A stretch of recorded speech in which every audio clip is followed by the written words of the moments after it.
Hello, friends. This is Dave Hurwitz, executive editor at ClassicsToday.com, here with a knockout disc for all of you band fanciers.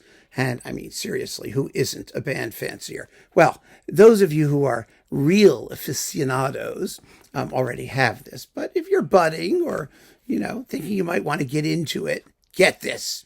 Malcolm Arnold. Yes, Arnold for Band, with world premiere recordings. I mean, this isn't new. This has been out for a while, but I was listening to it the other day, and I was thinking, gee, wow, this is just terrific. This is from 1995? Oh, my God. Can it really be that long? It's on reference recordings, and it features the Dallas Wind Symphony, which is phenomenal, under Jerry Junkin. I mean, really terrific performances, and you get so much stuff. There's just so much music on here. Wonderful, wonderful music. Malcolm Arnold had one of the things that all great composers need. I mean, not all composers who have it are great, but all great composers need it. And he was a great composer. He had personality. He had personality in abundance. You know immediately who wrote all of this stuff.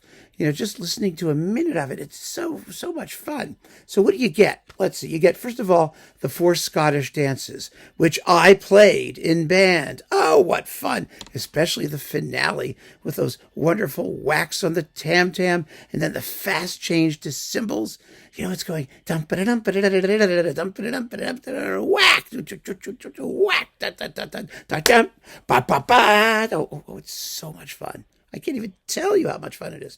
Well, I hope that gave you a sense of how much fun it is. It's even more fun to listen to. So that's great. These are arrangements, by the way. I mean, Arnold wrote some of it for band. Some of it's natural band music. Some of it's arrangements, but we don't need to go into that. It doesn't make any difference because it's all wonderfully and idiomatically done.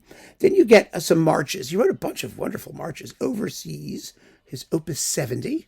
Has its own opus number. It's only 3 and a bit minutes long. It's a delightful little march. Then we have his Little Suite number 1. Now these little suites, they have 4 movements, and they're incredibly charming, and just tuneful and delicious. So Little Suite number 1, it's 8 minutes, and a bunch of little movements. The Tam O'Shanter Overture, which is a big, serious composition. It really is, and it's gorgeously played here. Really, really beautifully played. His Water Music, Opus 82, which is another. It's just 3 movements, 9 minutes long. A suite full of interesting tunes. When Arnold's harmony is really characterful. He's one of those composers who uses dissonance in its wonderfully traditional way, which is to be dissonant. You know what I mean? Like there are a lot of modern composers whose language is just dissonant. But with Arnold, you've got really tuneful stuff and really dissonant stuff. And when he uses one, it always has an extra crunch to it because he understands. You hear right at the beginning of Water Music, it's tuneful, but there's harmonic acerbity that's really well placed for maximum impact. It's beautiful. Anyway, you got to hear it. Then we've got the Padstow Lifeboat. It's another one of those march things. The Little Suite number 2, which has 3 movements. And just listen to his slow movements. Those beautiful, sort of like rocking, lyrical, barcarolle type things. I mean, it's Malcolm Arnold. Right away, it's Malcolm Arnold. Because there's an innocence to his lyricism. And it has a pop music edge to it as well. It's totally appropriate and characteristic. It's wonderful. Then we've got Fanfare for Lewis and the English Dances Book 1. I played those too.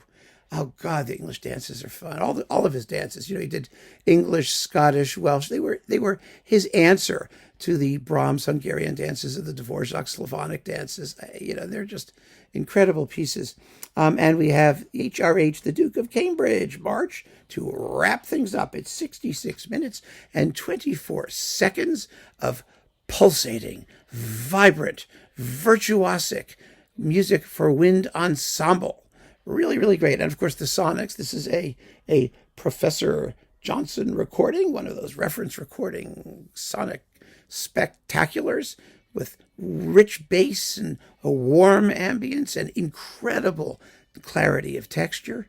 phenomenal clarity of texture. I mean, you hear everything that's going on in these pieces in natural perspective with absolutely superb audiophile quality sound. Why would anybody in their right mind not want this disc? I have no idea. So, grab it, savor it, enjoy it. It's so much fun. Really just a wonderful good time. It will improve the quality of your life. So keep on listening, friends. Thanks so much for joining me. Take care.